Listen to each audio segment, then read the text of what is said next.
வணக்கம் மக்களே.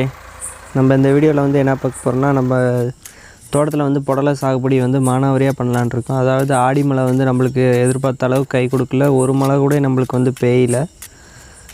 அதனால் நம்ம வந்து இப்போ வந்து புரட்டாசி மழை, பெருமழை புரட்டாசியில் வந்து பெய்யும். அதை நம்பி தான் நம்ம இப்போ வந்து பார் கட்டி வச்சுருக்கோம், உழவு ஓட்டி பார் கட்டியிருக்கோம். புடலை விதை நடலான்னு ஒரு 2000 விதைக்கு பக்கமாக நட்டிருக்கோம். 3/4 அடிக்கு ஒரு விதைங்கிற விதத்தில் மொத்தம் ஒரு 1500 to 2000 விதை இருக்கும்.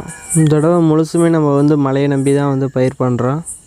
மழையிலேயே முளைச்சி, மழையிலேயே வந்து கொழுந்தடிச்சு, அதுக்கப்புறம் வந்து பந்தல் போட்டு இதுக்கு தண்ணி பாயணும்னா நம்மளுக்கு வந்து மழை பெஞ்சு நம்மளுக்கு வந்து தண்ணி கொஞ்சம் ஊறுச்சுன்னா நம்ம வந்து அக்டோபர் கடைசியில் தான் நம்மளுக்கு வந்து இதுக்கு தண்ணி விடுற மாதிரி ஓரளவுக்கு கேணியில் வந்து கொஞ்சம் தண்ணி ஊறும். மழை பெஞ்சு ஊறுனா மட்டும்தான், இல்லாட்டினா நம்மளுக்கு ஒரு மழையோடு மழை பெஞ்சு போனாலும் தான் எப்படியும் ஒரு மழை பெய்யும் அப்படிங்கிற நம்பிக்கையில் வந்து இப்போ வந்து நம்ம வந்து புடலை நட்டிருக்கோம். ஃபுல்லுமே வந்து கிட்டத்தட்ட 4 தடவை உழவு ஓட்டியிருக்கோம். 5 கலப்பையிலேயே 4 தடவை உழவு ஓட்டியிருக்கோம். குறுக்கு நெருக்காக ஓட்டி பார் இப்போ அதில் வந்து 4 மெயின் வாய்க்கால் எடுத்து ஒவ்வொரு மெயின் வாய்க்கால்லேருந்து பிரித்து அந்த ஒவ்வொரு வாய்க்காலுக்கும் வந்து பாத்தி கணக்கு வந்து மொத்தம் வந்து வய ஃபுல்லாக வந்து 50 பாத்தி விழுந்திருக்கு. ஒரு பாத்திக்கு வந்து 35 விதை 30 விதை பக்கமாக வந்து பிடிச்சிருக்கு. இப்போ பார்த்திங்கன்னா இது வந்து நம்ம வந்து நிலத்தை வந்து நம்ம தயார் பண்ணது 5 கலப்பையில் இது மாதிரி 2 அடி அடித்து போட்டு, குறுக்கு நெருக்க அடித்து போட்டு, அப்புறம் வந்து ஒரு சாரல் மலையாட்டம் மெஞ்சு, அதுக்கப்புறம் பழையபடி புல் முளைக்க விட்டு, பழையபடி 2வது ஐட்டை ஒரு தடவை வந்து ஓட்டி விட்டோம். நல்லா வந்து புழுதியை வந்து ஓட்டி விட்டு, நல்லா உழவை வந்து புழுதியாட்டம் நல்லா மண் வந்து மிருதுவாக இருந்தால் தான் நம்மளுக்கு வந்து மழை பெய்யும் போது விதையும் வந்து நல்லபடியாக வந்து முளைச்சி வரும். ரொம்ப இதாக இருந்துச்சுன்னா, மழை வந்து பெருசாக போட்டு அடிச்சுன்னா நம்மளுக்கு வந்து விதை வந்து முளைச்சி வராது, இறுகிரும். விதையை முளைக்க விடாமல் விதை முளைச்சி வந்து மண்ணை வந்து அது பிளந்துட்டு வந்து மேலே வர முடியாமல் அப்படியே உள்ளுக்கே அழுகிரும். அதனால் வந்து ஈரத்தில் வச்சு நடக்கூடாது. நல்லா வந்து வர புழுதியாக இருக்கும்போது தான் நம்ம வந்து நடணும் விதைகள். அப்போ தான் அது நம்மளுக்கு வந்து 100க்கு ஒரு 90% நம்மளுக்கு வந்து முளைப்புத்திறன் அதிகமாக இருக்கும். இந்த இடத்தோட அளவு பார்த்திங்கன்னா நம்மளுக்கு வந்து ஒரு 68 சென்ட் வருது. ஒரு சுற்று ஓரம் போனாலும் நம்மளுக்கு வந்து ஒரு 60 சென்ட் கிடைக்கும். இதில் வந்து இப்போ பார் கட்ட ஆரம்பிச்சிட்டோம். நான் வந்து உழுதுட்டோம். அடுத்து நான் வந்து காலையில் வந்து வாய்க்கால் மட்டும் எடுத்து வைக்கலான்னு ஆள் விட்டு, அவங்க எப்படியும் வந்து 3000 ரூபாயிலேருந்து 4000 ரூபா கேட்பாங்க பார் கட்டுறதுக்கு. நம்ம ஃபுல்லுமே வந்து இப்போதைக்கு வருமானம் இல்லாதனால நம்மளே வந்து பார் கட்டிடலான்னு சொல்லிவிட்டு நான், என்னோடய அப்புறம் வந்து எங்கள் அப்பா 3 பேரும் சேர்ந்து தான் நாங்கள் வந்து பார் கட்டினோம். கொஞ்சம் கஷ்டமாக தான் இருக்கும். வெயில் வேறு அதிகமாக அடிச்சிச்சு. இருந்தாலும் அதிலே நாங்கள் வந்து வாய்க்கால்லாம் வந்து காலையிலே எடுத்துட்டோம்.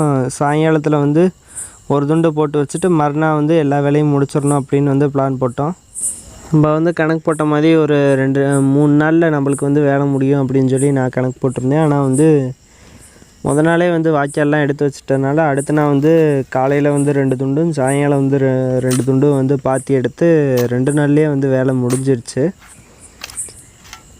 கை தான் ரொம்ப வந்து மண் இங்கிட்டு வெட்டி போட்டதுனால கை தான் ரொம்ப வலிக்க ஆரம்பிச்சிருச்சு. இருந்தாலுமே நம்ம வந்து சீக்கிரமாகவே வந்து வேலை முடிச்சாச்சு. ஏன்னா நம்மளுக்கு வந்து மழை வந்து பேஞ்சிருமோ அப்படின்ட்டு இருந்துச்சு. அந்தளவுக்கு மேகம் இருந்துச்சு. ஆனால் நம்மளுக்கு வந்து மழை பெய்யலை. பக்கத்துலேயே போய் பேஞ்சிட்டு ஒரு 5-6 கிலோமீட்டர் தள்ளி போய் அங்கிட்டு தரமா மழை பெஞ்சிட்டு போயிடுச்சு. கிட்ட சாரல் கூட வரல நம்ம வந்து பார் கட்டினப்ப. இதுதான் வந்து பார் கட்டுறது. 2 சைடு வந்து மண்ணை எடுத்து நடுக்கரையில் வைக்கணும். கால் 2ஐயும் வந்து சேர்த்து வச்சுருக்கணும். அப்போ தான் நம்ம வந்து நேராக வந்து கரை எடுத்துகிட்டு போக முடியும். இல்லைன்னா நம்ம வந்து காலை வந்து அகட்டி வச்சு எடுக்கிறவங்களே எடுப்பாங்க ஒருத்தவங்க. கரை வந்து நேராக போகாது. இதுதான் இப்போ வந்து நம்ம ஒரு 2 பாத்தி போட்டது. ஈசா மூலையிலேருந்து தொடங்கணும்னு சொல்லி அந்த மூலையிலேருந்து ஈசானி மூலையிலேருந்து 2 பாத்தி போட்டாச்சு. இப்போ நம்ம இன்னும் அடுத்தடுத்து பாத்தி போட வேண்டியதான் பக்கத்துலேயே. 10 அடிக்கு ஒரு பாத்தின்னு வந்து ஒரு பாத்திக்கு வந்து 10 அடி இடைவேளை இருக்கும். அப்புறம் விதைக்கு விதை வந்து 3/4 அடி கணக்கு பண்ணி நம்ம வந்து இப்போ பாத்தி போட்டிருக்கோம். இதான் புடலை விதை நம்ம வந்து முத நாளே வந்து எல்லாமே முடிச்சாச்சு. பார்க்கட்டி எல்லாமே முடிச்சாச்சு. அடுத்து நான் காலையில் வந்து வெள்ளனா வந்து ஏறு பொழுதில் தான் வந்து விதை நடணும். அதாவது சூரியன் உதித்து மேலே போகும்போது தான் நம்ம வந்து விதை நடணும். அந்த டயத்தில் வந்து இப்போ நம்ம வந்து விதை எடுத்துகிட்டு வந்தாச்சு. இப்போ போய் நம்ம வந்து ஈசான் மூலையிலேருந்து நம்ம வந்து விதை நட்டுட்டு வரலாம். இப்போ வந்து விதை நட ஆரம்பித்தாச்சு. நம்ம வந்து சாமி கும்பிட்டு வர பொழுதிலே அப்படியே வந்து இப்போ வந்து விதை வந்து நடுறோம். அதாவது மழை பெஞ்சு பாத்தியில் தண்ணி நிற்கும்போது நப்பில் எவ்வளோ கொஞ்சம் உயரத்தில் தள்ளி வச்சு நடணும். அப்போ தான் நம்மளுக்கு வந்து மண் போட்டு ரொம்ப அமுக்காது. நம்ம இப்போ விதை நடுறது வந்து மழை பெஞ்சு தண்ணி நிற்கிறத கணக்கு பண்ணி தான். மழை எவ்வளோ பெய்யும் தெரியாது, எப்போ பெய்யணும்னு தெரியாது. புடலை விதையை பொறுத்த வரைக்கும் முளைப்பு திறன் பார்த்தோம்னா அது வந்து நடவு பண்ணி 9 நாள் கழித்து தான் நம்மளுக்கு வந்து முளைக்கும். கண்டிப்பாக வந்து ஒரு பெரிய மழை பெஞ்சால் மட்டும்தான் நம்மளுக்கு வந்து எல்லா விதையுமே வந்து முளைச்சி வரும். ஓரளவுக்கு மழை வந்து சரியாக பெய்யாமல் லைட்டாக பெஞ்சிட்டு வந்து விதை ஊறுற அளவுக்கு மழை இல்லைன்னா அவ்வளோதான், விதை பூரா நம்மளுக்கு வந்து வேஸ்ட்டாக போயிடும். இந்த ஒரு வாரத்துக்குள்ளே வந்து நான் இப்போ வந்து மழை எதிர்பார்க்குறோம். புரட்டாசி வந்து இன்றைக்கி தான் பிறந்திருக்கு. நேற்று கணக்கு 18ஆம் தேதி, செப்டம்பருக்கு 18, புரட்டாசிக்கு 1ஆம் தேதின்னு பிறந்திருக்கு. இப்போ புரட்டாசியில் நம்ம நடுறது வந்து பார்த்திங்கன்னா கரெக்டாக மழை பெஞ்சு நம்மளுக்கு எல்லாமே நம்ம திட்டப்பட்ட மாதிரி மழை பெஞ்சு முளைச்சி எல்லாமே கரெக்டாக வந்துடுச்சுன்னா நம்மளுக்கு வந்து கார்த்திகைக்கு வந்து காய் வந்துடும். கார்த்திகை மாதம் ஸ்டார்டிங் பாதியில் வந்து காய் வந்துடும். அந்த டயத்தை கணக்கு பண்ணி நடும்போது நம்மளுக்கு மழை காலனால முதல்ல நம்ம இப்போ நான் வந்து நட்டு கொண்டு வர்றதுனால நம்மளுக்கு வந்து விலை வந்து ஓரளவுக்கு கிடைக்க வாய்ப்பு இருக்குது. கார்த்திகை டயத்தில் வந்து கொஞ்சம் விலை வந்து சேர்த்து போகும். ஒரு 10 நாள் முன்ன பின்ன தான் அது. அந்த 10 நாள் முன்ன பின்னில் தான் நம்மளுக்கு வந்து மொப்பு காய் வரும். அதை கணக்கு பண்ணி தான் நம்ம நடணும்.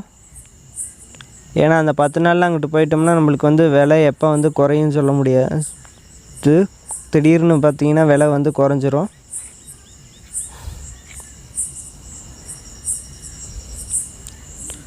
பார்த்திங்கன்னா எல்லா பாத்தியும் நம்ம இப்போ வந்து விதை நட்டு முடிச்சாச்சு. காலையில் வந்து நட ஆரம்பித்து ஒரு அரை மணி நேரம் தான் இருக்கும்.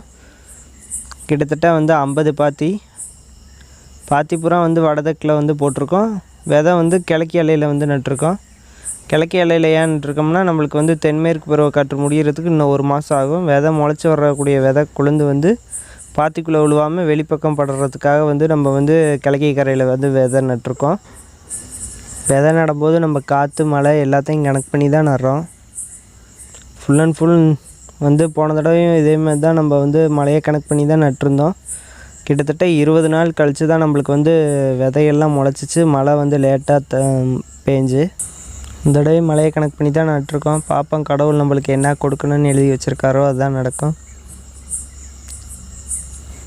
மழை வந்தோடனே உங்களுக்கு வந்து அடுத்த அப்டேட் போடுறேன் மழை பெஞ்ச பின்னாடி.